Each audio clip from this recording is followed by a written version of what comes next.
अनुसार जियोगे तो शर्मिंदगी पाओगे, बाइबल कहती है।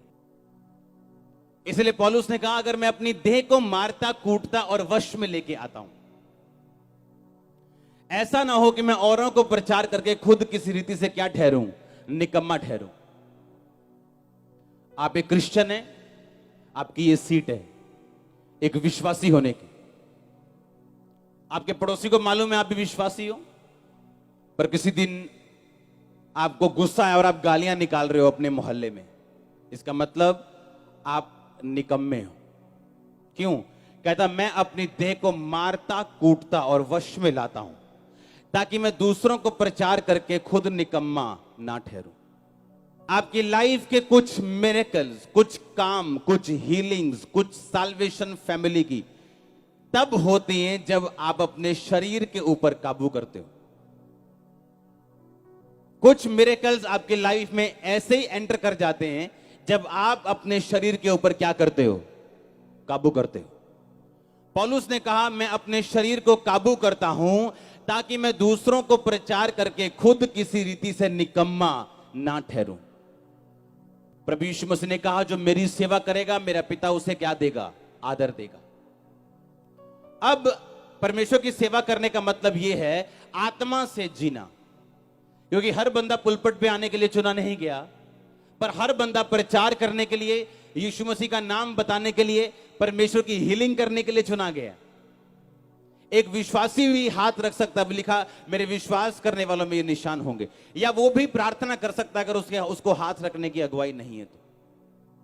पौलुस ने अपने वचन में लिखा कि मैं अपनी देह को मारता कूटता और क्या करता हूं, वश में लेके आता हूं। जिसकी देह वश में नहीं उसकी लाइफ वश में नहीं, जिसके हाथ, जिसकी आंखें, जिसके पैर कंट्रोल में नहीं उसकी पूरी लाइफ कंट्रोल में नहीं है। आपने नशे की गवाही दी, आपको क्या लगता है शैतान आपके पास दोबारा नहीं आएगा? आपको नशा करने के लिए नहीं भरमाएगा? आपको वो भरमाएगा, क्योंकि बाइबल कहती है वो छोटी सी गवाही जो परमेश्वर ने आपको दी वो अगली गवाही का बीज है। और अगर आप अपनी देह को मारेंगे, कूटेंगे और वश में लेके आएंगे और शराब नहीं पिएंगे, बावजूद इसके कि अगली गवाही आए चाहे लेट आए, तो अगली गवाही आना तय है, क्योंकि आप बढ़ाए जाएंगे, क्योंकि आप निकम्मे नहीं। परमेश्वर ने कहा अगर तू अपने शरीर को वश में कर ले तो तू निकम्मा नहीं होगा, तू फलदायक होगा, तू फ्रूटफुल होगा। अगर आपका शरीर काबू में है तो आपकी लाइफ काबू में। बाइबल कहती है आपकी बॉडी वही करना चाहती जो परमेश्वर का आत्मा नहीं करना चाहता। लेकिन शरीर आत्मा के खिलाफ और आत्मा शरीर के खिलाफ हर वक्त चलता है, ताकि जो कुछ तुम करना चाहते हो तुम कभी ना कर पाओ। आप हर एक बंदे को, जो आप यहां बैठे हो, आपको डिवाइन असाइनमेंट मिली है स्वर्ग से। आप जानते हैं आपको होमवर्क मिला है स्वर्ग से, आपके लिए काम ठहराया गया है स्वर्ग से। आपकी लाइफ चेंज होते टाइम नहीं लगेगा। अगर आप साइकिल पंचर वाली दुकान पे काम करने वाले छोटे से वर्कर भी है ना, आपके द्वारा बड़े बॉस बचाए जा सकते हैं एक डिवाइन असाइनमेंट के जरिए। पर प्रॉब्लम क्या है कि एक गरीब बंदे को अपनी असाइनमेंट दिखती नहीं, उसे गरीबी दिखती। एक बीमार को अपना वर्क दिखता नहीं, उसे बीमारी दिखती। जबकि आप सब लोग, एक भी जन ऐसा नहीं है जिसको स्वर्गीय होमवर्क नहीं मिला करने के लिए। और जब आप वो होमवर्क करते हैं तब आप आगे बढ़ते हैं, और उस होमवर्क को करने के लिए आपको आत्मा में होना जरूरी है।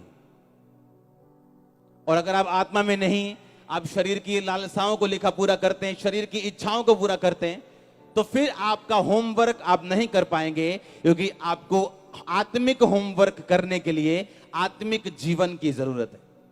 दो तरह की बुद्धि काम करती है, शारीरिक और आत्मिक। आत्मिक बुद्धि की आपको सबसे अधिक जरूरत है इस टाइम। पौलुस के अंदर आत्मिक बुद्धि थी। कैसे कैसे बड़ी खाम्बरा कलीसिया आत्मिक बुद्धि के कारण। पौलुस कहता मैंने परमेश्वर से प्रार्थना की, परमेश्वर ये शरीर का कांटा दूर कर, इस बीमारी को दूर कर। परमेश्वर ने कहा मेरा फजल तेरे लिए क्या है, काफी। सोचो अगर आत्मिक आंखें बंद होती तो पौलुस को दिखता ही ना, और वो सोचता हाय मेरे से कौन सा कसूर हो गया, परमेश्वर ने शैतान को मेरे साथ ऐसा क्यों करने दिया। पर बाइबल कहती है उसको परमेश्वर की आवाज आई, मेरी सामर्थ तेरी निर्बलताइयों में सिद्ध होती है। जब तू नाना प्रकार की परीक्षाओं में पड़े तो पूरे आनंद की बात समझ।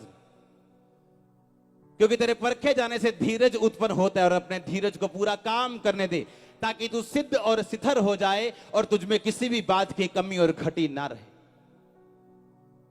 पर लिखा आजकल परीक्षा आनंद की नहीं दुखों की बात जान पड़ती है।